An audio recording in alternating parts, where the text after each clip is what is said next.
하나님은 어떤 분인가? 심정과 참사랑의 본체 되신 하나님이요, 정지의와 미진선의 본체시며 원리와 법도와 질서의 근원자 되신 분입니다. 따라서 절대유일 불변 영원하신 분이시며 하나님은 자존하신 분이고 무소부지하신 분이다. 이 무소부지하시다는 이 말씀을 잘 이해를 못해가지고 어떤 분들은 여러 측면에 자기네도 생각을 하고 반론을 세운 분도 있는 것을 제가 상담을 통해서 들었습니다. 이 무소부지라고 하는 말은 한 예를 들면 우리 인간의 마음과 몸의 관계를 놓고 볼 때 마음은 보이지 않지만 그 마음이 우리 인체 전체 속에 같이 작용하고 있는 것입니다. 그렇기 때문에 머리끝부터 발끝까지 그 마음이 작용되지 않는 분야가 없지요. 그래서 마음은 내 육신의 분야에서 무소부지하심과 동시에 이 몸 밖에서도 어딘지 무소부지할 수 있는 그런 속성을 가지고 있습니다. 마찬가지로 하나님은 이 모든 천주의 창조주 되시기 때문에 이 천주의 어딘지 하나님은 계신다 하는 얘기가 되겠습니다. 그 말은 인간의 마음과 같은 부분이 인간의 몸에 어딘지 작용하고 또 관계성을 맺고 있는 것처럼 하나님은 이 천주 창조의 주인이시기 때문에 이 천주의 모든 분야에서 작용하시고 관계성을 갖고 계시지 않은 분야가 없다. 그런 면에서 하나님은 무소부지하신 분이다. 이렇게 이해를 하시면 좋지 않을까 생각합니다. 또 참사랑, 참생명, 참 혈통의 뿌리 되시는 하나님이시다. 그리고 양심의 주체 되신 분이고 생명의 근원자 되신 분이다. 따라서 하나님은 무한대의 영으로 계시면서 무한대의 힘으로 계시는 힘의 본체이신 하나님이다. 그 힘 자체는 물질적인 어떤 물리적인 힘만이 아니라 그 힘을 힘닿게 할 수 있는 심정과 참사랑과 인격을 바탕으로 한 원리적인 힘을 가지고 계신 하나님이시다. 그렇게 하나님의 정의를 결론 짓겠습니다. 따라서 하나님의 속성에 대해서 다시 한번 정리해 본다면 부모님 말씀이 한 하나님의 속성 가운데는 절대유일불변 영원하신 하나님의 속성을 가짐과 동시에 그 당신 자체 속에 성상 형상과 더불어서 양성 음성이 이성성상의 중화적 통일체의 그 절대성의 주체되신 하나님은 정성의 하나님이라고 했습니다. 이 정자는 고요 정자입니다. 성 자체가 남성 여성의 두 성을 가지고 있지만 그 성 자체가 작용하는 것이 아니고 고요한 성을 가지고 계시다. 그래서 그 기준은 이로하고 통일이고 평화다. 그래서 지금 사탄 세계는 이로화와 통일과 평화에 그런 간섭이 없습니다. 그렇기 때문에 진정한 평화는 통일로부터, 그 진정한 통일은 하나의 화합한서부터 시작된 것이다. 하나로 화합하지 않는 곳에는 통일이 이루어질 수 없고 통일이 없는 곳에는 진정한 평화가 있을 수 없다는 말이 되겠습니다. 그래 하나님 당신 속에는 그 성 자체가 고요한 성, 그래 정성이다. 그 다음에 이제 인간을 지어놓고 인간과 하나 되어지면 일심일체일념, 하나님의 마음과 인간의 마음, 하나님의 형상적 부분과 인간의 형상적인 몸과 그리고 하나님의 생각과 인간의 생각이 하나가 되어질 때 그 자체는 하나의 핵을 형성한다는 말입니다. 그래서 일심일체일념은 하나의 핵을 형성하는데 그 핵은 동성이다. 다시 말하면 성이 움직인다 그 말입니다. 하나님과 일체가 된 자리에서는. 그래서 그 움직이는 자리에서도 이로와 통일, 평화의 내용을 목적으로 하고 있는 것이다. 그 다음에 하나님 창조는 절대신앙, 절대사랑, 절대복종으로서의 창조했는데 그 내용을 닮아서 인간들도 본체를 닮아서 절대신앙, 절대사랑, 절대복종을 하지 않으면 안 되는 것입니다. 그래서 인간들이 절대신앙, 절대사랑, 절대복종을 해야 한다는 말은 부모 되신 하나님께서 이 존재 세계를 창조하실 때 절대신앙을 가지고 또 절대사랑으로 절대 그 사랑 앞에 복종하는 자리에 있었기 때문에 모든 존재 세계는 하나님을 중심해서 절대신앙, 절대사랑, 절대복종을 해야 하는 것입니다. 말씀에 의하면 부모는 그렇게 살지 않으면서 자식들이 그렇게 산다는 것은 그건 맹목적이라는 거예요. 그렇게 하나님께서 그렇게 사셨기 때문에 그렇게 모든 존재를 창조한 본성의 뜻이 계셨기 때문에 인간들도 그렇게 살아야 된다. 따라서 절대신앙, 절대복종하는 이유는 절대 주인이 되기 위해서 그런 것입니다. 그래서 남자 앞에 절대 주인은 여자가 되고 여자 앞에 절대 주인은 남자가 되는데 바로 그 성이 순결한 순성이다 그 말입니다. 그래서 그 순성은 남자도 그렇고 여자도 그렇고 그런 자리에서 상대적 절대 주인이 절대성 위에서 세워진 것이다. 그래서 일화 통일 평화도 절대성 중심한 순성을 중심해서 하나로 화하고 그리고 통일하고 평화에 실현된 것입니다. 따라서 참사랑 참생명 참 혈통을 가지신 근본대 하나님은 참 가정의 이상을 세우는 것인데 그때 인간을 중심에 이루고자 하는 사랑은 예성, 다시 남자 여자가 실체적으로 하나님을 모시고 사랑하는 사랑이다 그 말입니다. 그런 사랑은 하나의 화합 그리고 통일, 평화의 이상을 가지고 이루어진 거예요. 그래서 그 근본은 하나님의 본질적 속성인 심정과 사랑과 인격을 바탕으로 한 원리와 질서와 법도를 중심한 절대성 위에 세워지는 그 속성 앞에 인간이 지음받아 가지고 일체가 되어서 일액이 되어지면 동성, 그리고 절대신앙, 절대산, 절대복종의 상대적 주인이 되어 절대 주인이 되어질 때 순결한 순성, 그리고 하나님의 참 사랑의 혈통을 이어가는 참가령의 이상은 영원한 순결을 중심한 절대성 위에 애성이다, 사랑하는 성이다 그 말입니다. 그러니까 이 사랑하는 생식기의 성은 마음대로 하면 안 된다 그런 얘기가 되겠죠. 자, 그 다음에 지금까지 되어졌던 그 내용을 중심해서 참고 말씀으로 좀 더 하나님의 본체에 대한 내용을 좀 설명할 수 있는 내용을 통일사상은 이렇게 설명을 했습니다. 통일사상은 원리를 사상의 옷을 입혀서 오늘 세상의 철학자들에게 사상가들에게 교육하기 위한 것입니다. 그 근본은 바로 이 본체론 중심한 창조 원리에 있는 것이죠. 그래서 하나님은 신상과 신성으로 되어 있고 그 신상과 신성 속에 가지고 있는 속성들이 있습니다. 그 속성들을 관계성, 서로 상호 관계성을 맺는 그런 내용이 있어요. 그래서 이 신상은 하나님의 꼴의 부분이고 신성은 기능과 성질과 능력의 부분입니다. 따라서 이 자체 속에 가지고 있는 이런 속성이 서로 상호 관계성을 맺는데 그건 하나의 구조가 되는 것이죠. 자, 그 내용을 설명해 보게 되면 신상은 보편상과 개별상이 있습니다. 보편상이라는 것은 하나님으로부터 모든 존재 세계가 공통적으로 보편 타당성에 가지고 있는 성질인데 그의 성상, 형상, 양성, 음성을 모두 다 가지고 있습니다. 인간으로부터 소립자리까지. 그럼과 동시에 그 존재 자체는 모두 개성체로 되어 있습니다. 그 개성체는 하나님의 독특한 개별상을 가지고 존재하는 것이에요. 그렇기 때문에 하나님은 당신 속에 그런 개별상이 있다는 거죠. 하나님도 독특한 개성의 속성을 가지고 있는데 그 속성 중에 하나를 가지고 태어난 것이 인간 나 자신이다 그 말입니다. 그래서 인간은 개성진리체가 되는 것이죠.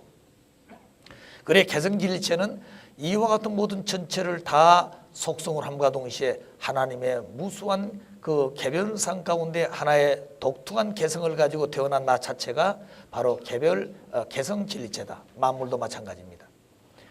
자, 그래서 하나님의 그 외 신상은 그렇지만 그 내적인 성질과 꼴에 대한 내용은 신성인데 그 내용은 심정과 로고스와 창조성으로 구별됩니다.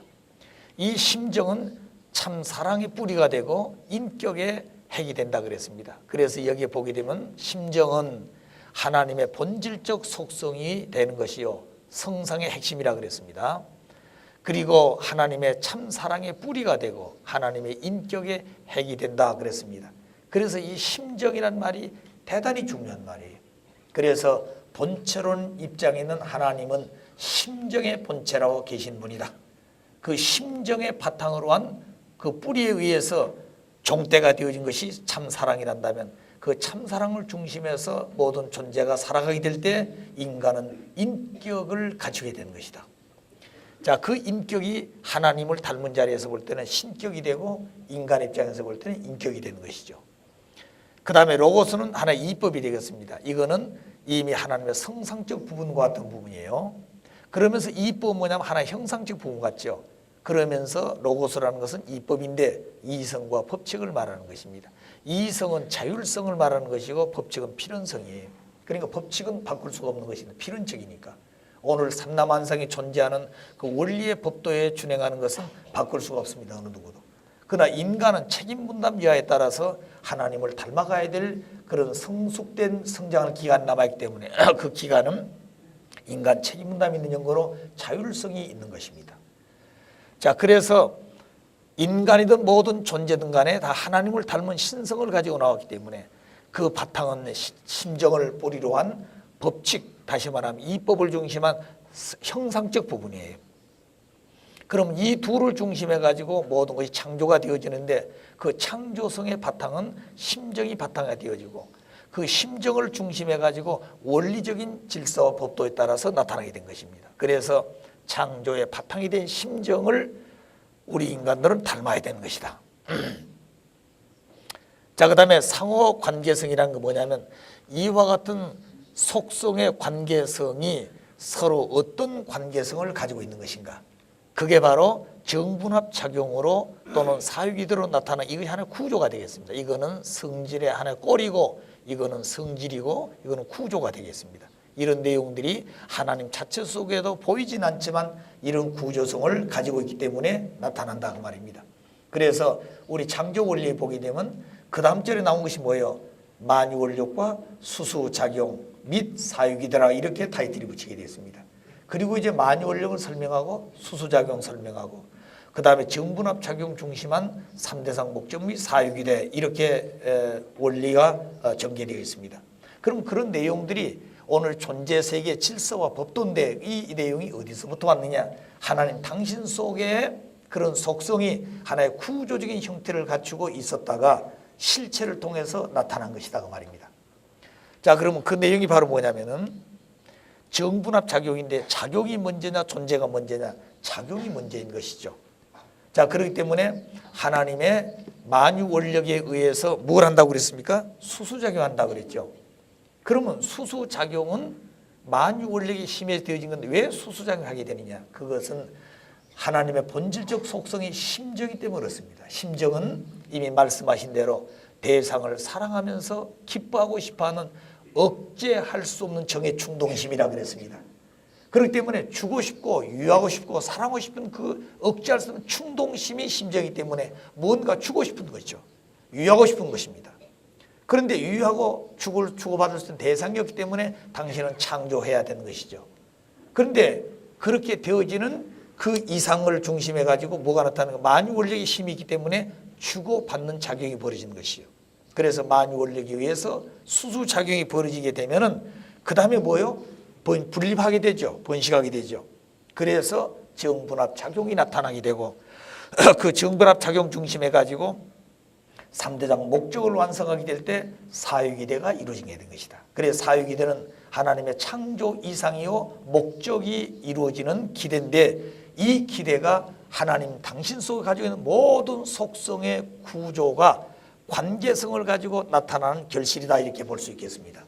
자, 그렇기 때문에 이런 내용들이 그저 원리 속에 그냥 부모님이 지어놓은 것이 아니라 하나님의 본체론적인 그 속성 속에 이런 내용이 그냥 그대로이기 때문에 이것이 원리가 되고 법도가 되고 질서가 되는 것입니다.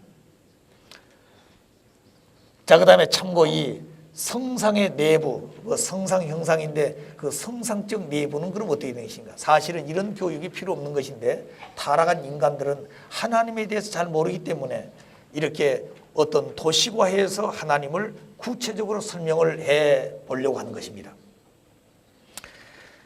자, 그러면 하나님은 성상 형상인데 그 성상적인 부분에 내적 성상이 있고 내적 형상이 있습니다. 자, 그래서 그 내적 성상의 부분은 하나의 기능적 요소로 간다면 내적 형상은 하나의 형의 요소가 되겠습니다. 자, 그러니까 이 분야에서 우리가 꼴이 나타나는 것이죠. 그 꼴이 나타나게 된 내적인 기능적 부분이 내적 성상입니다. 그런 내용들이 하나님 당신 성상 속에 이미 다 가지고 있었던 것이 나타난다는 거죠. 그 말은 무슨 말인 거니? 내적 성상에는 지정의라고 하는 3대 요소가 있습니다. 이 내용이 우리 인간의 마음의 3대 요소라고 그러죠.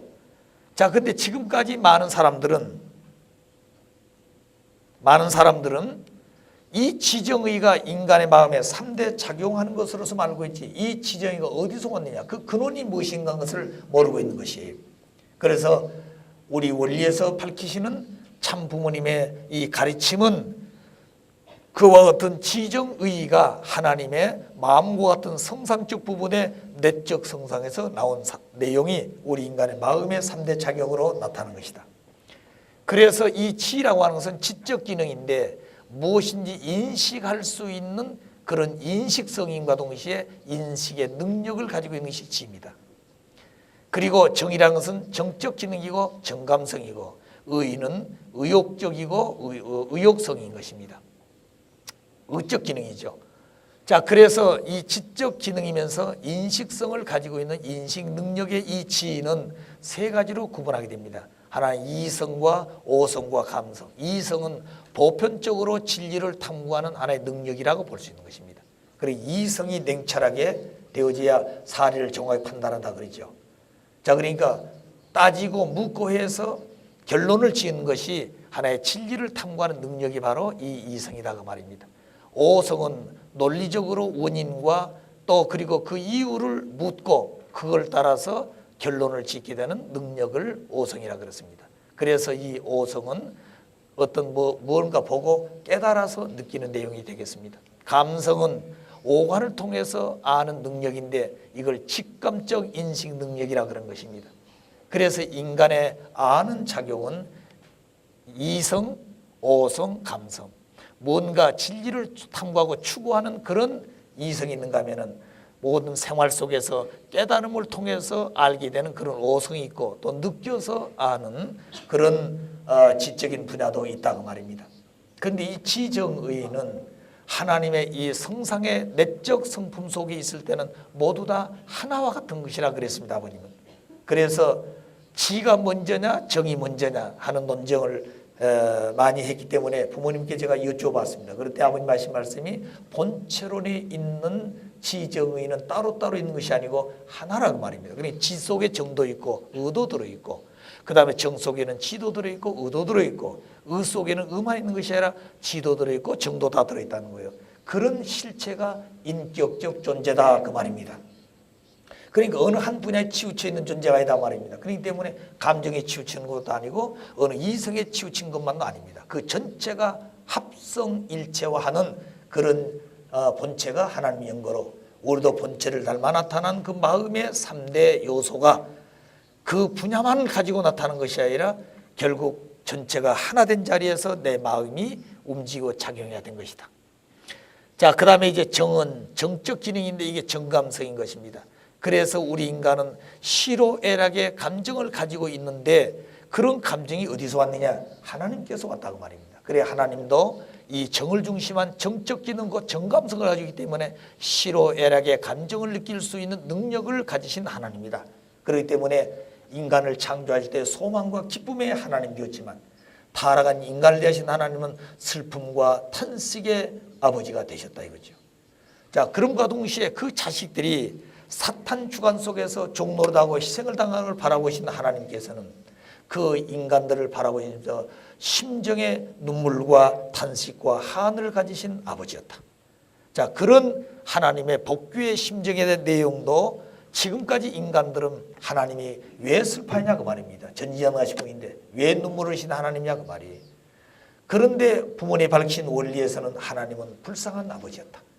자식을 잃어버린 탄식하고 서러워하고 통곡하신 아버지였고, 복귀 노정에 있어서는 수없는 인간을 찾아오시면서 흘리신 그 눈물을 어느 누구도 알지 못했고 부르신 아버지의 음성을 응답할 수 있는 아들, 딸이 없었다 이거죠. 자, 그런 자리에서 손을 내밀어도 손을 붙잡을 줄 모르는 이 타락한 무지한 인간들, 그런 인간들을 하루 이틀이 아니라 6천년의 기나긴 역사를 단 1초도 그 뜻을 저버리지 아니하고 찾아오신 아버지였다고 말입니다. 그것은 심정의 본체 대신 창조의 동기가 되어진 아버지였기 때문에 그 자식을 그렇게 대하며 찾아왔다고 하는 이 정감성, 그럼과 동시에 의적인 것은 하나님 벌써 세우신 뜻이 이미 나타나게 되기 위해서는 행동을 하게 되는 것이죠. 그래서 욕구와 결심과 결단의 능력이 바로 이 의적인 것입니다. 그리고 인간은 이 지적인 사람이 있고 정적인 사람이 중심이 되어 있고 의적인 사람이 중심이 되어 있는 그런 사람도 있습니다. 그래서 이 지적인 사람들은 대단히 따지기를 좋아하고 아주 인색하기 이를 데 없습니다. 그리고 이런 사람들은 정을 바탕으로 해가지고 상대적으로 해가지고 의를 추구해야 되고 생활을 해야 된다고 말입니다. 또 정적인 사람들은 대단히 뭐라고 그럴까요? 정에 치우쳐가지고 사리를 분별하지 못한 사람도 있습니다. 그런 사람들은 이 지를 반드시 추구해가지고 그 지와 더불어서 하나 된 자리에서 정감성을 가지고 모든 걸 보고 듣고 느껴야 되는 것이죠. 그리고 생활해야 되는 것입니다. 그래야 실수함이 없다 그런 얘기죠. 자, 그런데 제일 문제가 된 사람이 의적인 사람입니다. 이 사람들은 말씀을 듣고 옳다고 생각되면 그냥 그대로 행동하려고 하는 것이죠. 또 자기들이 말씀을 듣고 기분 나쁘고 그 말씀이 자기에게 합당하지 않을 때는 그저 손을 들고 혁명하려고 하고 데모하려고 하는 이 기질적인 선봉에 선 사람들이 이 의적인 사람들에 해당한다고 볼 수가 있습니다. 그러니까 하나님께서 필요로 한 사람들은 어느 한 사람만이 아니라 이 셋을 모두 균형 있게 갖추고 살 수 있는 사람이 하나님께서 가장 필요로 한 사람이다. 타락한 인간들은 그런 사람들이 못 되기 때문에 전부 자기 중심한 어떤 관을 주체로 하고 살고 있습니다. 이런 내용들을 하나로 묶어가지고 하나님을 닮아가는 사람이 되게 하는 것이 원리운동이고 우리가 부모님을 모시고 사는 신앙운동이라고 보는 것이죠. 그렇기 때문에 그 대표적인 실체가 메시아 대신 참 부모님만이 하나님을 닮은 본체가 되어 있지 그 외에는 본체를 닮은 존재가 없다고 말입니다. 왜? 아직까지 밝혀지지를 못해서 가르쳐지지를 못했습니다. 자, 그럼 지금까지 이런 교육을 우리 다 알고 있고 배웠지만 그 근본 하나는 본체가 되신 하나님을 닮지 않으면 안 된다고 하는 것으로 귀결되는 것이죠. 자, 그 다음에 내적인 형상, 이런 내적인 성상의 그런 기능적 요소가 어떤 꼴을 가지고 나타나지 않으면 아무런 의미가 없는 것이죠. 자, 그렇기 때문에 그 꼴을 나타내기 위한 내적인 형상은 관념과 개념과 원리와 수리적인 내용을 형의 요소로 되어 있어요. 자, 그래 관념이라는 것은 구체적인 표상이라 그랬습니다. 구체적인 표상이라는 뭐냐면 하나님의 그 속성 중에 성상적 부분이 있는데 그 마음의 분야인 내적 성상은 이런 내용을 갖추고 이걸 나타나기 위해서 외적으로 나타나는 그 형상의 하나의 꼴은 제일 처음에 관념적으로 하나님을 구성한다고 말입니다. 그 꼴 자체가 구체적이다고 말이죠. 다 하나님 예를 들면 사람을 창조해야 되겠다. 그 남자를 지을 것이냐 여자를부터 지을 것이냐. 아버님 말씀에 하면 남자를 먼저 지었다고 하지만 이미 하나님이 남자를 창조하기 전에 해와를 전제 조건으로 하고 지었다는 거죠. 그러니까 해와를 선행 조건으로 하고 그리고 실체인 아담을 지었다는 것입니다. 그래 아담은 해와의 모든 기능과 구조에 맞게끔 지었다는 것이죠. 자, 그런 의미에서 볼 때 모든 존재의 선행 조건은 반드시 뭐가 있는 거 아니에요? 상대적 선행 조건에서 이루어지게 된 것입니다. 그렇기 때문에 남자를 짓고 여자를 짓는데 누구부터 지을 것이냐? 그 구체적이라는 거죠. 사람 그러면 남자냐 여자냐? 또 남자다. 그럼 남자인데 그 남자는 어떤 남자일 것이냐? 하는 구체적인 설명한다는 거죠. 그래서 오늘 여기 있는 이 사람은 남자입니다. 그럼 남자인데 어떤 남자냐? 남자는 많지요. 그 남자 중에서도 유아무개라고 하는 사람이다. 그럼 유아무개란 그 남자라고 하는 그 사람은 다른 남자하고 뭐가 다른 것이냐? 이러이러한 것이 다르다 하고 구체적으로 하나님 그 내적인 성상의 내적 형상의 그 관념이 바로 하나님 속에는 구체적으로 표상이 있다는 거죠. 그렇게 해가지고 나타나는 것입니다. 이 개념이라는 것은 추상적인 것입니다. 다시 말씀은 그 구체적인 형상으로 나타나기 전까지는 추상적이에요. 예를 들면 사람 그러면 그 사람이 어떤 존재일까? 그럼 그 구체적인 하나님의 구상이 있게 되죠. 눈은 어떻게? 그 다음에 코는 어떻게? 귀는 어떻게? 그 다음에 입은 어떻게? 그 다음에 이 눈을 보호하기 위해서 외적인 눈썹을 그린다든가 속눈썹을 그린다든가 이렇게 하나님의 모든 그 성상의 내용을 실체화하기 위해서 하나하나 구체적인 그런 표상을 갖기 전에 추상적인 표상을 갖는 것입니다.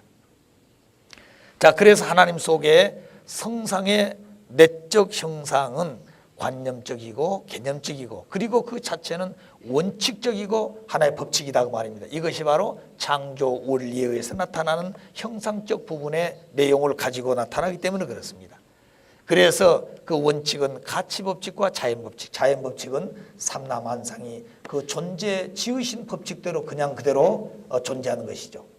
그래서 봄이 되면 모든 나무는 새싹을 내고 그 새싹에서 다시 무성해져가지고 꽃이 피고 열매를 맺고 씨를 남기고 또다시 겨울잠을 자면서 그 이름에 또다시 그 원칙을 따라서 존재하고 번식하고 활동하는 것입니다. 자, 그런데 인간도 그런 자연의 법칙에 따라 살지만 인간은 그 자연의 법칙을 순행하면서 인간 자신의 자율성에 의한 책임분담에 의해서 가치관을 창조해내는 것이죠. 그래서 인간은 가치 법칙을 중심한 자연 법칙을 두 개 다 순응하고 살지 않으면 안 되는 것입니다. 따라서 그 모든 존재는 근본적으로는 술이라 그랬습니다. 그래서 하나님은 최고의 수리적 학자요. 그리고 모든 분야를 창조를 쓴 과학자 중에 과학자가 하나님인 것입니다.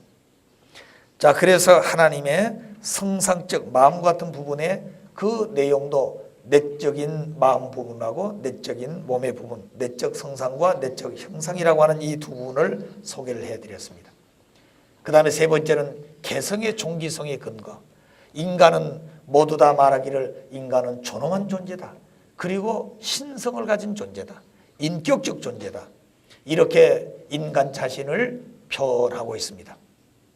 그럼 어째서 인간이 존귀하고 인간이 왜 존엄하고 인간이 왜 신성한 존재가 되느냐 하는 것은 존엄하고 그리고 인격적 신으로부터 신성함을 닮아 태어났기 때문에 인간은 존엄하고 그리고 존귀하고 신성한 존재라고 하는 얘기입니다. 자, 그럼 그 내용이 어디서 온 것이냐면은 하나님의 성상 가운데 조금 전에 설명했던 부분입니다. 그 성상은 하나님 마음 같은 부분인데 그 성상 속에는 내적 성상이 있고 내적 형상이 있다고 그랬습니다. 이 내적 성상은 하나의 하나님 마음의 바탕이 되는 것이죠. 그게 지정의라 그랬습니다. 그 다음에 이 내적인 형상은 그 바탕을 통해서 어떤 꼴을 가진 것입니다. 자, 그래서 이 꼴은 무수한 하나님의 개성으로 되어진 그 개성체이기 때문에 거기에 닮아난 나 자신은 성상에 다 닮지만 무수한 인간의 실체는 모두 다 다르다는 것이죠. 그렇기 때문에 한 부모를 통해서 태어난 쌍둥이들도 다르다는 것입니다. 자, 그렇기 때문에 이와 같은 모든 존재가 다른 것은 하나님의 무수한 그 속성 중에 내적 형상의 꼴을 가진 개성체로 나타나기 때문에 개성의 종기성은 누구로부터 하느냐? 하나님으로부터 왔다는 거죠. 그래서 그 종기성과 더불어서 신성함과 인격적 절대성을 갖게 된 것이 하나님으로부터 왔기 때문에 인간은 귀한 존재다 그 말입니다. 이런 존재를 자기 마음에 맞지 않다고 불신하고 또 인격적으로 모독하게 되면 결국 하나님을 모독하고 하나님을 무시한 결론이 되는 것이죠. 자, 그런 내용을 놓고 볼 때 결국 하나님을 무시하고 하나님을 참 없다고 불신해버리는 그런 내용이 상대를 통해서 내가 무시하는 것과 똑같다 그 말입니다. 따라서 그 결론은 자기 자신을 자기가 무시하고 부정해버리는 결론이 되기 때문에 그렇게 살아서는 아니 되는 것이죠. 자, 그러면 네 번째는 우주의 본질이 무엇이냐? 지금까지 논쟁해왔던 내용들이겠습니다. 물질이냐 정신이냐? 결론은 물질만도 아니고 정신만도 아닌 우주의 본질은 그렇다. 왜냐하면 이미 말씀을 드렸듯이 본체론의 입장에 있는 하나님은 본성성과 본형상의 관계성을 놓고 볼 때 그 정신과 물질이 따로 있는 것이 아니라 완전 동일 요소로 되기 때문에 통일체로 계신다 그랬습니다. 이미 그 예를 설명했습니다. 물과 수증기와 얼음은 액체, 기체, 고체지만 그 본질적 속성은 H2O로 되어 있다. 따라서 이성성상론은 이원론이 아니고 통일체로 되어진 절대 유일론이라는 말씀을 이미 결론지어 말씀을 드린 바가 있습니다. 따라서 지금까지 인간들은 유심이냐 유물이냐 하는 논쟁을 해왔는데 유심만도 아니고 유물만도 아닙니다. 그리고 유심도 아니고 유물도 아닌 그게 아닙니다. 유심만도 아니고 유물만도 아닌 이 둘이 하나 되어진 유일론이다, 유일이다 그 말입니다. 우주의 근본이. 그래서 이런 논쟁을 해왔던 유심론이냐 유물론이냐, 유심론만도 아니고 유물론만도 아닌 유일론이다. 또 유심사상이냐 유물사상이냐 논쟁을 했습니다. 유심사상만도 아니고 유물사상만도 아닌 유일사상이다. 또 민주주의냐 공산주의냐, 공산주의도 아니고 민주주의만도 아닌 하나님주의다. 또 우익이냐 좌익이냐 하는 논쟁을 하는데 우익만도 아니고 좌익만도 아닌 두익사상이다. 두익이다. 그래서 부모님 말씀이 하면 진정한 우익은 진정한 좌익을 알고 좌익을 품을 수 있어야 진정한 우익이 된다 그랬습니다. 또 진정한 좌익은 자기 주장 위에 다른 것은 없다. 우익은 필요 없는 것이다. 적대시하면 그 자체 존재 자체가 없어지는 것이에요. 그렇기 때문에 진정한 좌익은 진정한 우익을 바로 알고 진정한 우익과 하나 되어 하나 될 수 있는 자리에 선 사람이 진정한 좌익에 이르는 사람이지, 그렇지 않으면 전부 다 중간에 있는 가짜에 불과한 것이죠. 그렇기 때문에 오늘 이 대한민국이 여러 가지 그런 양면의 사상을 가지고 진보적이냐 또는 보수적이냐 이런 논쟁하게 되죠. 진정한 보수는 진정한 진보를 포용하고 하나 될 수 있어야 되는 것이죠. 또 진정한 진보는 진정한 보수를 포용하고 하나 될 수 있어야 되는 것입니다. 그런데 그렇게 할 수 있는 내용이 없어요.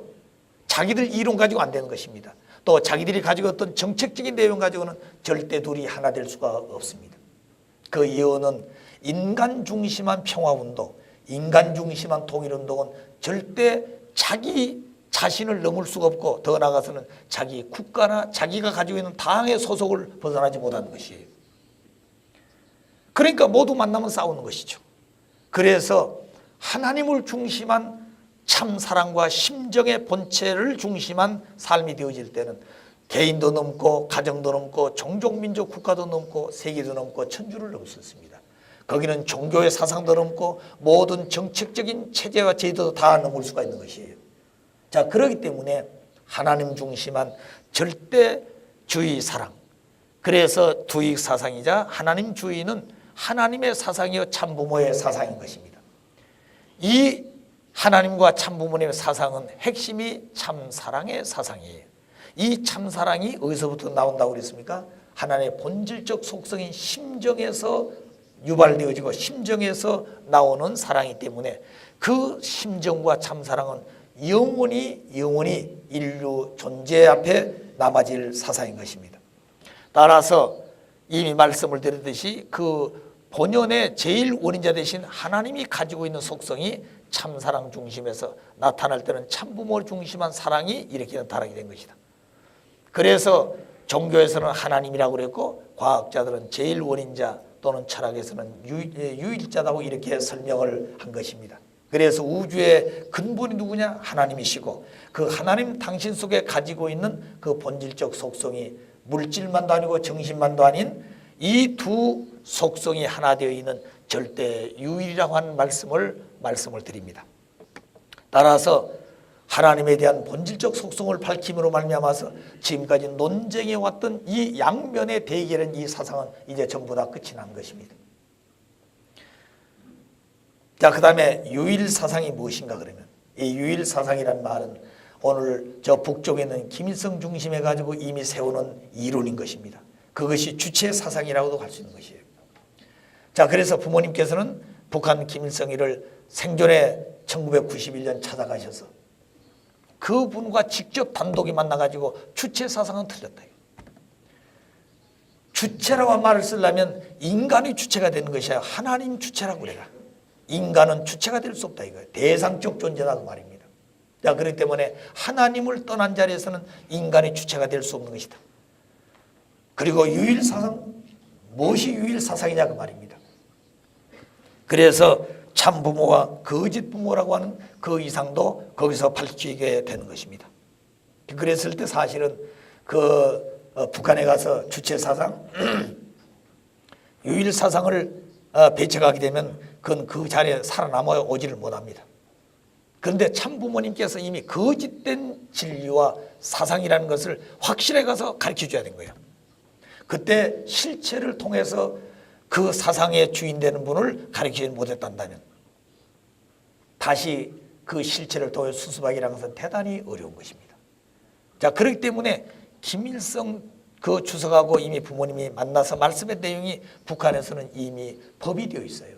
그러니까 김정일 그 위원장도 또 모든 북한의 백성들은 그 유언의 말씀이 실제 사라질 때 말씀과 똑같이 믿는 것이에요.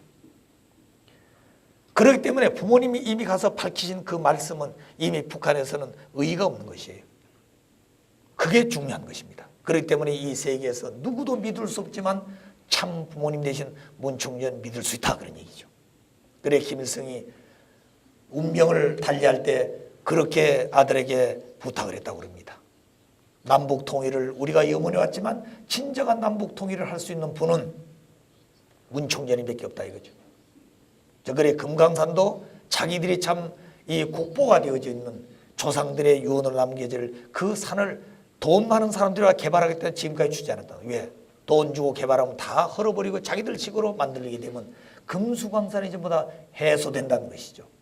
자, 그렇기 때문에 문총장님이 세계를 두루두루 돌아보셔서 무엇을 해야 될 것을 아시기 때문에 금강산 개발도 당신에게 주신다는 그런 서약을 하게 된 것이에요.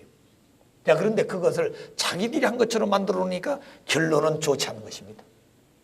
그때 참 박상권 사장은 부모님께 오셔가지고 참 마음 아픈 얘기들을 했어요. 이미 다 부모님과 약속했더니 다 준비하고 있는데 한쪽에 자기들이 돈 있다고 치고 들어가서 자기들이 하겠다고 나타났습니다. 참 분한 마음을 가지고 그분 와서 말씀을 아버님 하신 말씀이 남북 통일은 혼자 하는 것이 아니야.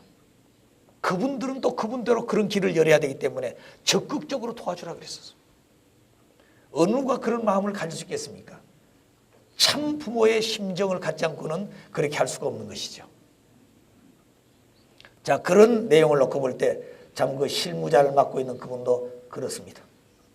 그리고 그 분야를 맡겨주고 당신은 당신 낸대로 다른 분야를 개척하는 것을 저는 알고 있습니다. 그래서 유일 사상이 무엇인가? 결론은 부자 사상이다. 왜 부자 사상인가? 부모님 말씀은 우주의 근본 법도는 부자의 법도라 그랬습니다. 하나님을 아버지로 믿고 모시고 섬기는 것이 유일 사상이다, 그 말이에요. 그렇기 때문에 오늘 하나님을 배신하고 거짓된 사상을 가지는 인간을 주체로 하고 인간을 중심한 유일 사상은 바로 김일성 자신을 아버지로 믿고 모시고 섬기는 그 사상이 북한에서는 유일 사상이 되었다, 그 말입니다. 따라서 오늘 우리들은 하나님을 부모로 모시고 믿고 사는 그 생활이 유일 사상이고 그 하나님의 본체를 실체로 찾아오신 참 부모님 앞에 우리들은 그와 같이 참 부모님을 하나님 아버지 모시고 사는 것처럼 그렇게 모시고 사는 그 생활이 유일 사상이다.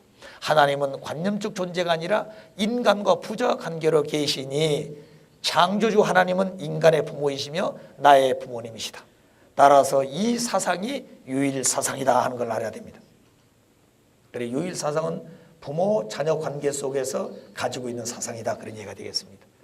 유일 사상은 투익 사상이다. 그 사상의 핵은 하나님 주의로서 부모 주의로서 나타나게 되는 것입니다. 그래, 지금까지 있었던 모든 민주주의 공산주의 이것은 형제주의 사상이기 때문에 반쪽 사상은 이거는 없어져야 된 것이죠. 또 부모님 말씀은 이제 가인적인 유엔을 세워서 세계 평화의 이상을 가지고 2차 세계대전 직후에 나타나게 된 것입니다. 그런데 그 평화의 이상은 다 없어졌어요. 그러니까 거기에 국가를 대표하는 유엔 대표부들이 자기 자국의 이익을 위해서 모두 모여 있는 것이 자국의 이익을 넘어서서 세계 평화와 인류를 위해서 거기에 모여진 대표부는 한 사람도 없는 것입니다. 그렇기 때문에 하나님이 평화의 이상을 가지고 출발했던 이 유엔이라고 하는 이 기구가 책임을 다하지 못하기 때문에 부모님은 34년 동안 미국에 가셔서 미국이 책임을 해야 되고 유엔이 책임을 해야 한다고 보는 것입니다. 그래, 미국은 건국 이념으로 돌아가야 되는 것이고 유엔은 하나님이 지으시던 그런 본연의 평화의 이상으로 돌아가지 않으면 안 되는 거다 외쳤습니다. 그런데 어느 누구도 그 말씀을 받아들여 가지고 그렇게 살려고 한 미국 지도자, 유엔의 지도자들이 못 돼 있었어요. 자, 그렇기 때문에 결국에는 그런 교육을 수없이 해가지고 유엔에 들어가서 세계의 진정한 평화 운동은 국제 교체 축복이다 하고 그 유엔 본부에서 세계의 젊은이들을 모아서 국제 합동 교체 축복을 했습니다. 그것만이 진정한 인류의 평화 운동으로 실현하는 유엔이 해야 될 길이었단 말이에요. 그런데 그들은 이미 출발할 때 그 이상은 종교 보호국가, 기독교 중심한 승전국에 의해서 평화 이상을 가지고 유엔이 세워졌는데 거기에 중국이 들어오고 소련이 들어오고 공산권 지도자들이 들어옴에 따라서 미국 자체 도 문제고 유엔 자체도 문제가 된 것입니다. 그렇기 때문에 유엔에 들어가서 하나님 얘기, 종교 얘기 한마디도 지금 못하는 것이. 누가 그렇게 만들었냐? 유물론자들이 그렇게 만들었던 것이. 오늘 미국의 정책적인 모든 분야를 만드는 것도 그렇게 되어졌던 것이. 이것을 부모님은 가셔서 생명을 걸고 34년 동안 싸워서 미국 국회 안에 상하원 가운데 그런 잘못된 관을 가진 지도자를 전부 다 추방하는 운동을 하셨고, 그리고 하나님 편에 서서 일할 수 있는 지도자들을 세우는데 전심전력을 다했던 것입니다. 그래서 결국 그 목적은 뭐냐? 정치하는 것이 목적이 아니라 미국이 건국임으로 돌아가서 하나님의 뜻을 받들 수 있는 미국이 되기를 바라고, 또 미국이 중심이 되어가지고 유엔의 핵심부가 되어져서 유엔을 바로 교육하고 깨우치지 않으면 안 되는 것이 미국의 사명이다, 그 말입니다. 이 내용을 선포한 것이 2007년 3월 17일 하와이 킹가든에 선포하는 바로 메시지예요, 그게. 그래, 하나님의 뜻으로 본 섭리사관의 내용을 미국 중심에 가지고 유엔과 자유세계 방향이라고 하는 그무에 가야 될 모든 문제를 샅샅이 소개하고 가르치는 말씀이 되겠습니다. 자, 그래서 그런 모든 내용들이 바로 하나님을 중심한 도익사상이요 하나님주의가 되겠습니다. 그래서 유일자의 본질적 속성이 심정이고 참사랑이고 또 인격의 본체이시면서 원리와 질서와 법도의 근원자이면서 절대성의 근원자이기 때문에 우리 인간들도 그와 같은 마음을 가지고 사는 것이 유일 사상을 가진 자로서의 그 유일 본체 되신 하나님과 참부모님을 모시고 사는 생활이 된 것이다. 그래, 타락한 세계는 절대성이 없습니다. 자, 그렇기 때문에 유일 사상 전부 다 그건 가짜인 것이에요. 또 주체 사상 그것도 가짜인 것입니다. 오직 주체는 하나님만이, 그리고 유일도 하나님 중심에 가지고 나타난 것이죠. 이미 거듭거듭 말씀드립니다만 유일자 되신 하나님은 본체로서의 심정과 사랑과 인격의 성상적 본체의 속성을 가지고 있고, 형상적 부분은 창조 원리에 의해서 만유 원력을 바탕으로 한 원리와 법도와 질서적인 하나님이라 그러셨습니다. 이 두 가지의 속성을 실체화하기 위해 나타난 것이 인간인데, 인간은 만몸으로 지어졌고 그런 내용을 닮아갈 수 있도록 하기 위해서 책임분담을 줬습니다. 그래서 인간은 만물의 영장이고 하나님의 아들, 딸의 가치관을 가지고 살게 되어 있는 것이죠. 그러면 그 두 내용만이 가지고 있는 것이 아니라 가장 핵심적인 요소가 되어 있는 절대성에 대한 내용이 되겠습니다. 자, 하나님의 이상은 심정과 사랑과 인격과 원리적인 것만 되는 것이 아니라 거기에 바탕으로 한 절대성을 가진 남자 여자를 통해서 창조 이상이 완성되어지고, 거기서부터 내가 생겨나고 거기서부터 가정이 생기고 거기서부터 종족민족 국가 세계가 생기기 때문에 하나님의 창조 이상은 절대성 중심에 가지고 나타나게 된 거예요. 그것을 이루기 위한 것이 인간 책임분담이었다고 하는 사실을 확실히 아셔야 되겠습니다. 그 다음 여섯 번째, 우주의 근본이 그럼 무엇인가? 부모님께서 이미 우주의 근본을 찾아서 하는 메시지를 가지고 세계를 이미 순회하신 적이 있습니다. 그 우주의 근본은 곧 하나님이시다. 그런데 우주의 근본 내 하나님은 속성이 뭐로 되어 있느냐? 이성성상으로 계시는데 통일체로 계시며 유일하신 분이시다. 그러니까 이원론적인 그런 분이 아니다, 그 말입니다. 정신과 물질이 따로 있는 이원론적인 이성성상이 아니고 절대 유일자로서의 유일론적인 이성성상으로 계신 하나님이시다. 그럼과 동시에 하나님은 양성, 음성의 이성 중화적 통일체로 계시기 때문에 남성과 여성의 속성을 다 가지고 있다고 말입니다. 그 말은 남성의 생식기도 여성의 생식기도 가지고 계신다고 말이죠. 그런데 그 자체가 통일체로 계시는 중화적 존재이기 때문에 그 작용은 나타나질 않고 있다는 거죠. 그래서 하나님은 절대 유일불변 영원하신 분으로서의 그 성 자체는 정성했다, 고요한 성이었다, 그 말입니다. 아시겠어요? 근데 그 본질이 심정이기 때문에 그 자체가 움직이는 것이죠. 그것이 억제할 수 없는 사랑하고 싶어하는 그런 충동심이 심정이 되기 때문에 그다음부터 작용할 수 있는 일이 벌어지는데 그게 수수작용이다 그 말입니다. 그 수수작용은 만유원력의 힘에 의해서, 그리고 그 주고받은 말미암아 나타나는 과정은 정분합작용으로서 나타나게 되고, 그 자체의 결론은 사유기대 형을 갖추어 가지고 중심이 무엇이냐는 것을 찾아 세우지 않으면 안 되는 것이죠. 그래서 3대상 목적과 사유기대라고 하는 말씀으로 우리 원리에서는 교육하고 있는 것입니다. 그래서 하나님은 이런 두 속성을 가지고 있으면서 하나님 당신 속의 본질 속성은 심정과 참사랑과 인격이 하나님과 동시에, 그리고 원리와 질서와 법도로 계신 하나님이신데, 그 하나님은 절대성을 중심한 하나이기 때문에 사랑의 근원자이시고 사랑의 주인이시고 절대성의 주인 되신 분이다. 자, 그럼 이런 하나님이 바로 우주의 본체로서의 계시는 분인데, 그 분에 대한 내용을 실체화하기 위해 나타난 것이 양성의 실체로서 남성, 음성의 실체로 나타난 것이 여성인 것입니다. 그래서 남자 속에는 마음 몸도 있고 여자 속에는 마음 몸이 있는 것이에요. 그러면서 남자 속에는 여성 성품도 들어있고 여자에게는 남자 성품도 다 들어있습니다. 자, 그래서 남성은 남자가 되고 여성은 여자가 되는데 그게 뭐가 달라서 그러느냐? 그게 생식기가 달라서 그렇다고 말입니다. 따라서 하나님도 두 생식기를 가지고 계신다. 남자 생식기, 여자 생식기, 양성 음정의 두 생식기를 가지고 계시는데 그게 따로따로 있는 것이 아니라 절대 유일되신 통일체로 계시는 아버지의 속성으로 계신다고 말입니다. 그래서 하나님은 그와 같은 사랑을 가지고 계시면서도 그 사랑을 할 수 있는 두 생식기를 가지고 계시면서도 실체화할 수 있는 작용을 하지 못하는 것이죠. 그래서 그런 내용들을 실체화하기 위해서 하나님은 체를 쓰신 것입니다. 그 체를 쓰고 그 이상을 이루어야 되는데, 그래서 하나님은 당신을 닮은 아들 딸로 지은 것이 인간 아담 해와였다고 말입니다. 그리고 그 체를 쓰고 성장한 기간에 책임 분담 완성해서 성숙하게 되어지면은 그들은 체를 쓰고 하나님을 중심해서 축복 결혼을 하게 될 때 실체를 쓰고 사랑을 하게 되는 것이다.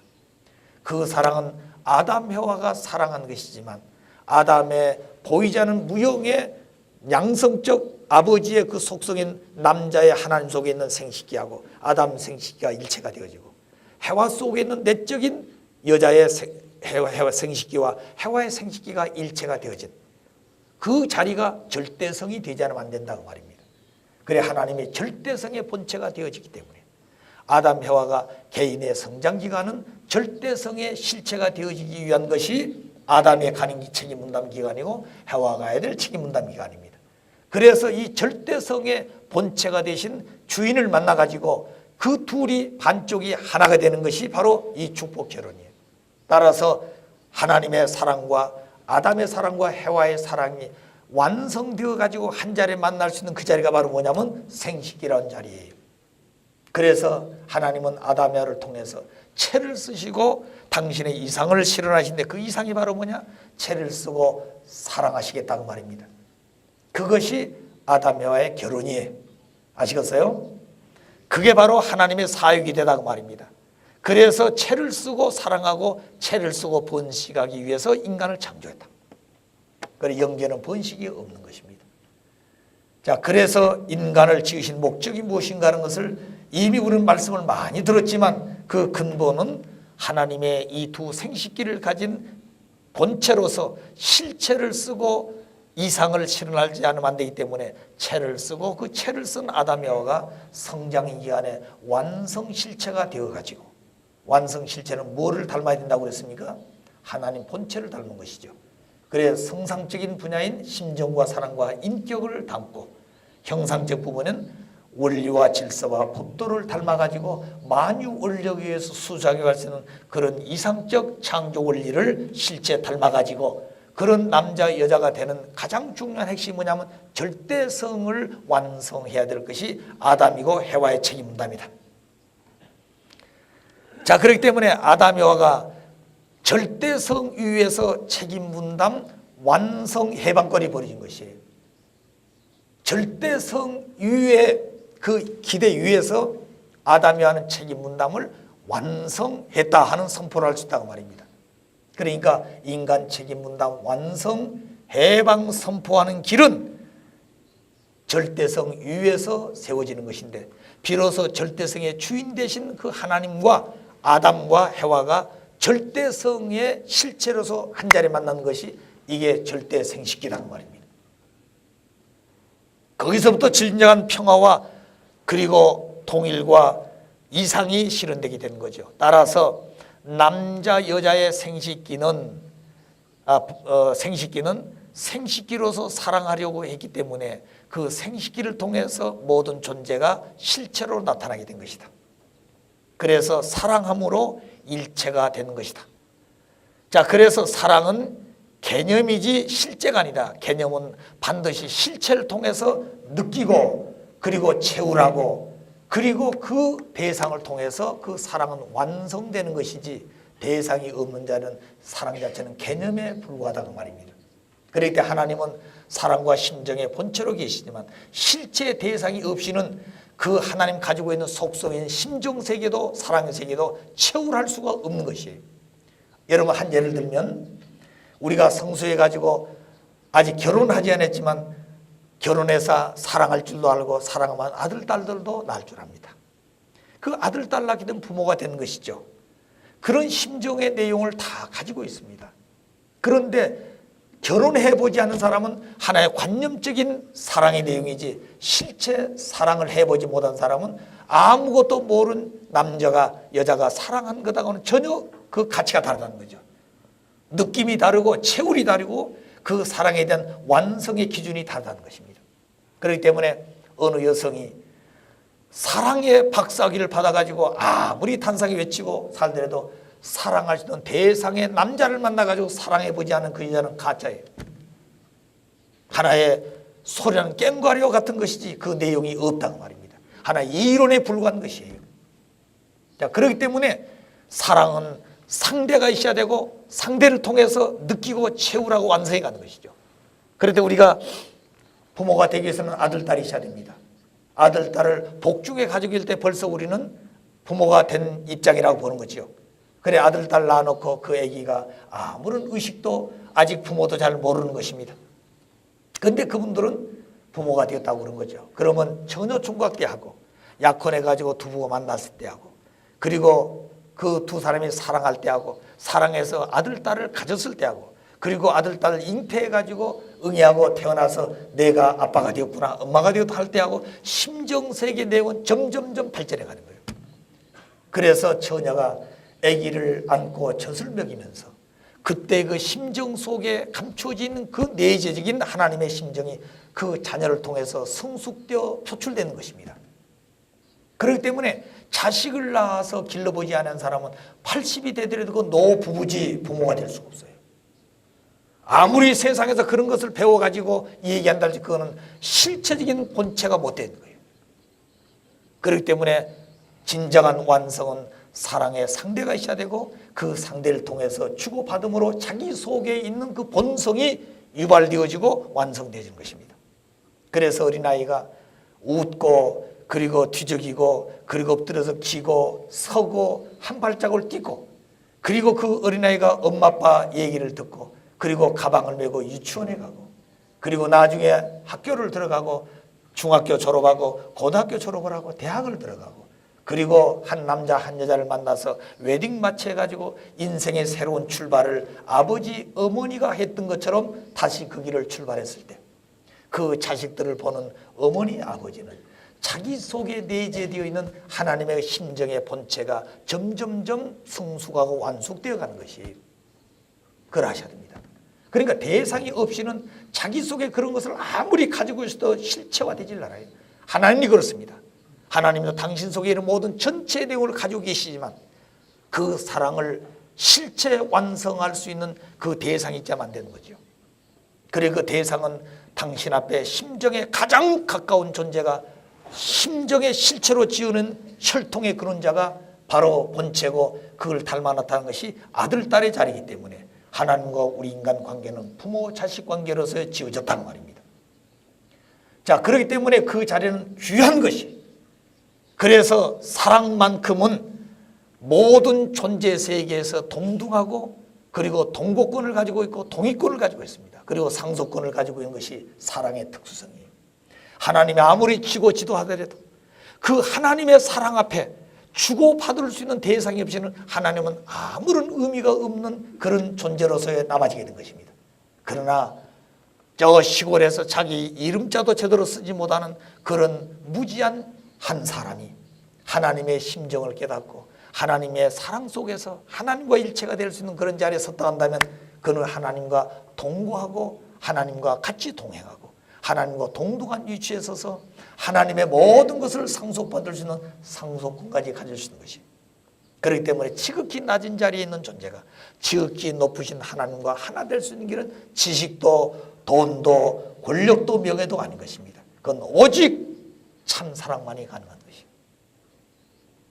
자, 그렇기 때문에 그 참 사랑은 하나님의 본질적 속성이고 그 참 사랑의 뿌리가 되는 심정이 본체가 되어 있으니 우리가 가정맹세에서 3절에 4대 심정권과 3대 왕권이라는 말이 바로 그 내용을 완성해야 되는 것이 가정이다 그 말입니다.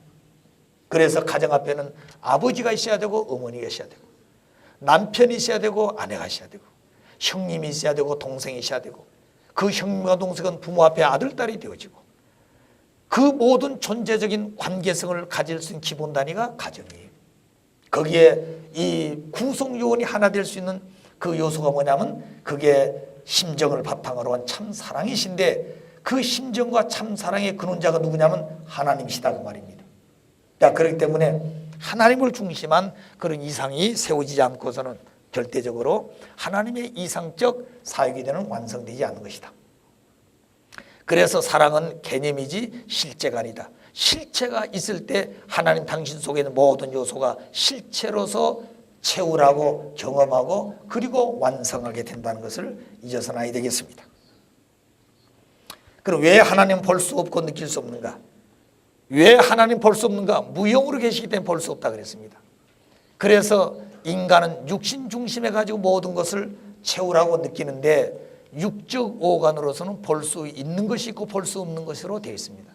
만일 눈 그러면 눈은 보는 기관입니다. 근데 이 보는 기관인 눈은 볼 수 있는 것도 있고 볼 수 없는 것도 있어요. 이 광선은 볼 수 있지만 X선이라든가 그 다음에 감마선, 베타선 이런 우주선은 있어도 볼 수가 없는 것입니다. 그 다음에 귀도 마찬가지예요. 이 들을 수 있는 그런 기능을 가진 오늘 귀인데 이 귀는 음파는 들을 수 있지만 초음파나 전자파는 들을 수가 없습니다.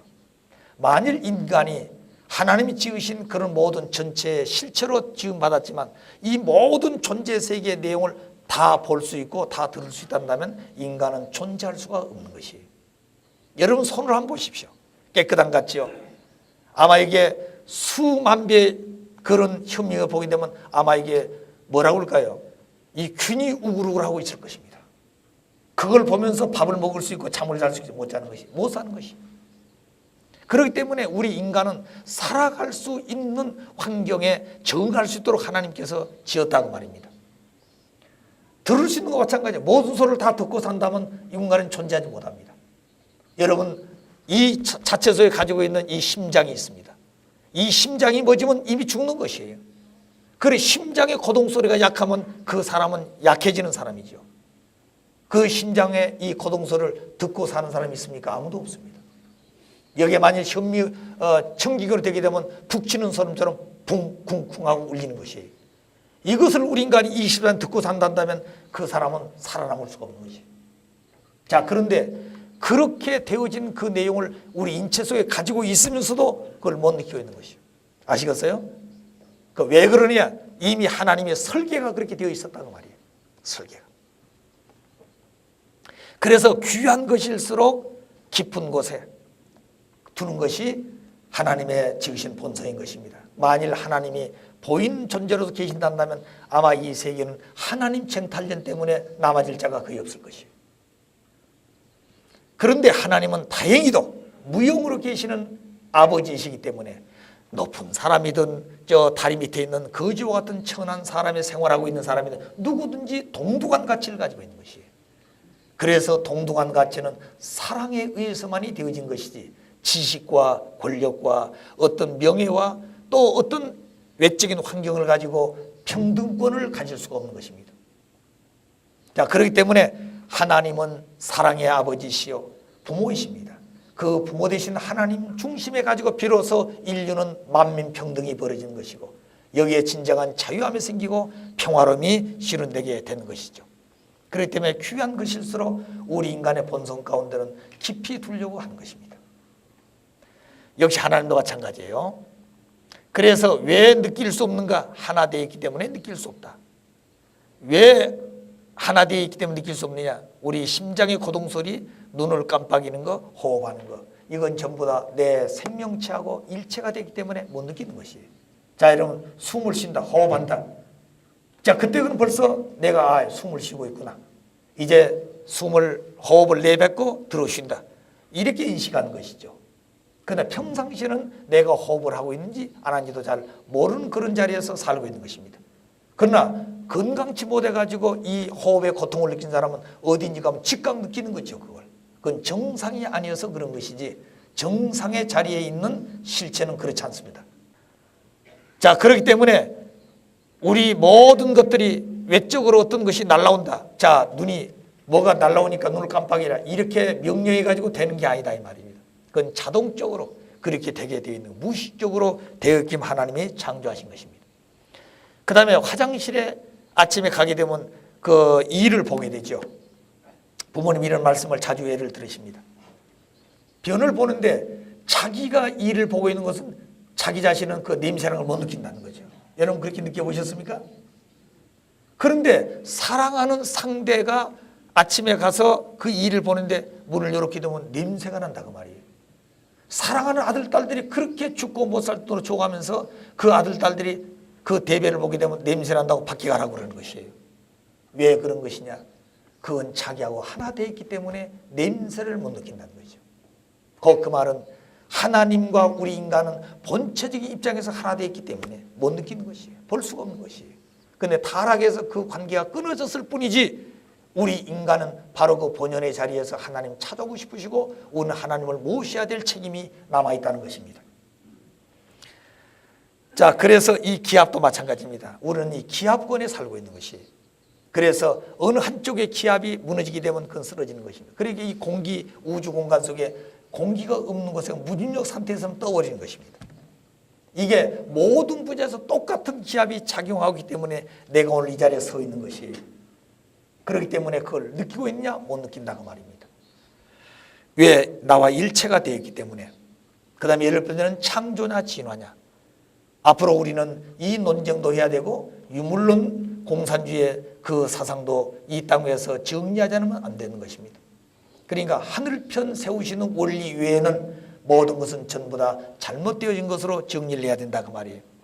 그래서 창조냐 진화냐. 창조다 결론은 왜 창조인가? 모든 존재는 쌍쌍으로 존재한다. 왜 쌍쌍으로 존재하느냐? 사랑 때문에 그렇다. 왜 사랑 때문에 쌍쌍해지냐? 하나님을 닮아서 번식을 해야 되기 때문에 그렇다. 자, 그럼과 동시에 이 존재는 모두 다 종이 같은 것이 다르다고 말입니다. 비슷하지만 전혀 다르다는 거예요. 종자가 다르다, 씨가 다르다고 말입니다. 그래서 언제나 아버님 말씀 가운데 보게 되면 우리 한국에는 참새와 뱁새가 모양은 비슷합니다. 그런데 이 참새, 뱁새가 비슷한 암놈, 순놈 잡아다 놓고 아무리 살래도 거기엔 뱁새도 안 나오고 참새도 안 나오는 것이에요. 왜? 종자가 다르다고 말이에요. 씨가 다른 것이에요. 그 씨를 받을 수 있는 그 암컷에 대한 모든 구조가 다르다고 말입니다. 자, 그렇기 때문에 오늘 그 털이 많은 어떤 남자들 보게 되면 원숭이같이 그냥 털을 길러가 다니는 사람이 있습니다. 자, 그런 남자하고 원숭이하고 서로 사랑 교미한다. 이것이 오늘 많은 그런 문제가 되어 있는 에이즈의 근원이 되게 된 내용이라고 얘기들 한 사람도 있습니다만, 그렇다 해가지고 거기에 원숭이가 나오고 사람이 나오느냐? 백날에도 안 나오는 것이에요. 안 나오는 것입니다. 그러니까 하나님의 창조는 상대적으로 지었고 그 상대적으로 지은 것은 모두 쌍쌍으로서 지은 목적이 사랑 때문에 그렇다는 얘기예요. 그래서 종이 다르다 전혀. 그래서 새 것이 나올 때는 반드시 새로운 힘이 거기 투입돼야 돼요. 그것이 이상이고 그 이상은 설계가 되겠습니다. 그리고 목적이 되겠죠. 그리고 기술이 투입되었을 때 새 것이 나오는 것이다. 그래서 과학적으로 볼 때 입력과 출력은 어떻게 다르냐? 입력보다 출력이 적어진다 그랬습니다. 100을 투입했으면 100이 줄어든다 그 말이죠. 왜? 이미 과정에서 소모된다 이 말이에요. 과학의 힘은. 그러나 사랑의 힘은 그렇지 않습니다. 입력보다도 출력이 커진다 그랬어요. 그러니까 100을 사랑을 투입했으면 상대에게 나타날 때는 101, 102로 더 크게 나타난다는 거죠. 왜? 여기는 상대적으로 지어진 쌍쌍의 사랑 때문에 그렇다고 말입니다. 그래서 상대도 사랑을 필요로 하고 사랑을 주고, 그러면 그런 사랑을 100개 받았으면 자기 사랑 플러스 101를 해가지고 다시 돌아오는 거죠. 나는 여기에 또다시 플러스 해가지고 102이 돌아가는 것입니다. 그래 영생이라는 것은 사랑 안에서만이 있는 것이다. 아시겠어요? 그래서 우리 인간의 영인체가 성장 완성해가지고 영원한 세계로 돌아갈 때는 사랑의 완성 실체가 되어가지고 돌아가는 것이죠. 그럼 사랑의 완성 실체가 되기 위해서는 실제 사랑을 느끼고 채우라고 경험하고 완성할 수 있는 대상이 필요하다는 것이죠. 그래서 하나님은 모든 존재 세계를 쌍쌍으로 지었다. 왜? 사랑 때문에.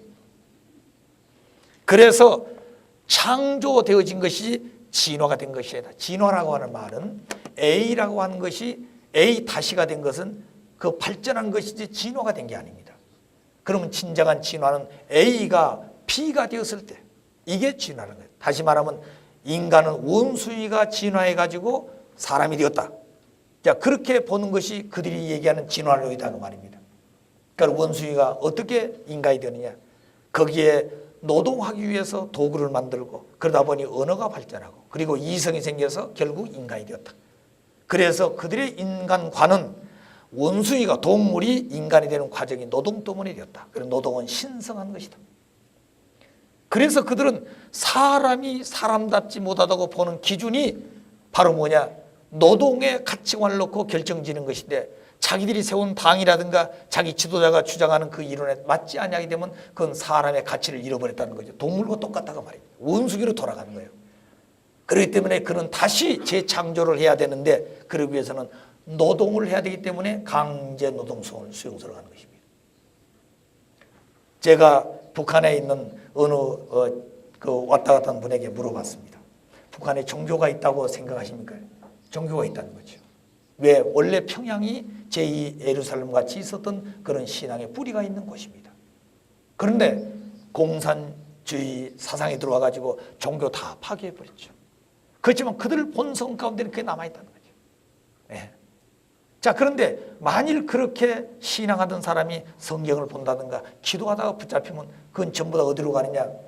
이제 자기들이 보내는 곳이 있는 것이죠. 그래 거기 가서 그런 사람들은 어떻게 벌을 받느냐면은 24시간 내에 이 가슴이 이 무릎에 닿도록 쪼그리고 앉아 있어야 된다는 거죠.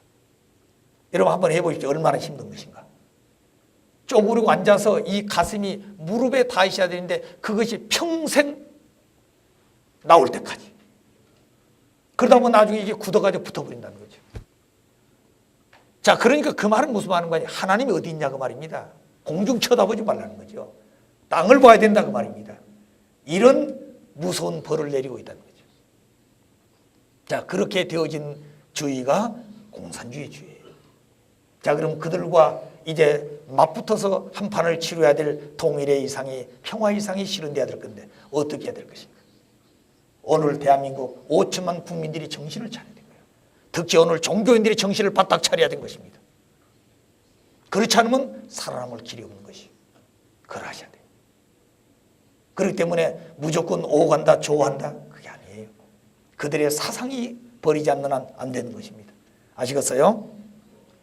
자, 그렇기 때문에 창조가 아니고 진화다, 진화가 아니고 창조다 하는 결론을 지었습니다. 그 다음에 그러므로 창조설과 진화론설의 논쟁은 이미 끝났다. 진화가 아니고 창조다가 말입니다. 왜 그런 것인가? 좀 더 다른 각도에서 설명해 본다면 존재가 문제냐 사유가 문제냐? 사유가 문제라는 거죠. 왜? 모든 존재가 있기까지는 동기와 목적이 선행돼야 된다고 말입니다.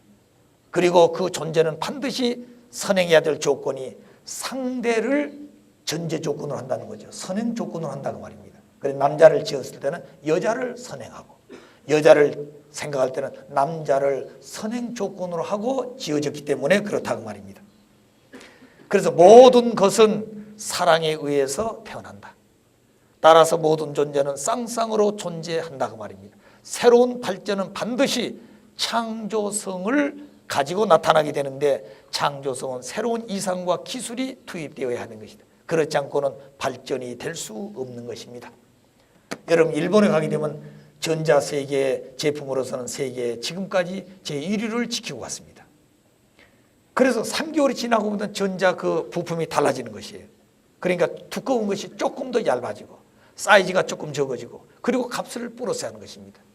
한국 같으면 한꺼번에 그냥 몽땅 그 기능을 집어넣고 한꺼번에 주어가 나중에는 그것을 어떻게 만들어야 될 것인지 모르고 있는 것인데 일본 사람들은 하나하나 단계적으로 하는 것이에요.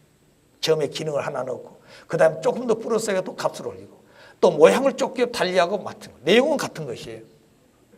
그러면서 조금 두께를 얇게 하고 사이즈를 조금 적게 하고 이렇게 해서 끊임없이 어느 시간 지나게 되면 발전해 가는데 그게 진화입니까? 그게 진화가 아니라 새로운 창조의 내용이 된 것입니다. 그건 그만큼 기술력이 투입했고 그 목적이 필요한 것을 선행했다는 거죠. 그렇지 않고는 그냥 있어가지고 발전 변화해가지고 진화된 것이 아니다 그 말입니다. 자, 그런데 그런 모든 내용들은 이제 존재 세계에서 없어져야 되는 거예요. 자, 그래서 새로운 발전과 그 모든 변화의 내용은 새로운 기술과 이상이 투입될 때 되어지기 때문에 창조지 진화가 아니다는 것을 이미 말씀을 드렸습니다. 그래서 창조설과 진화설의 논쟁은 이미 끝났다.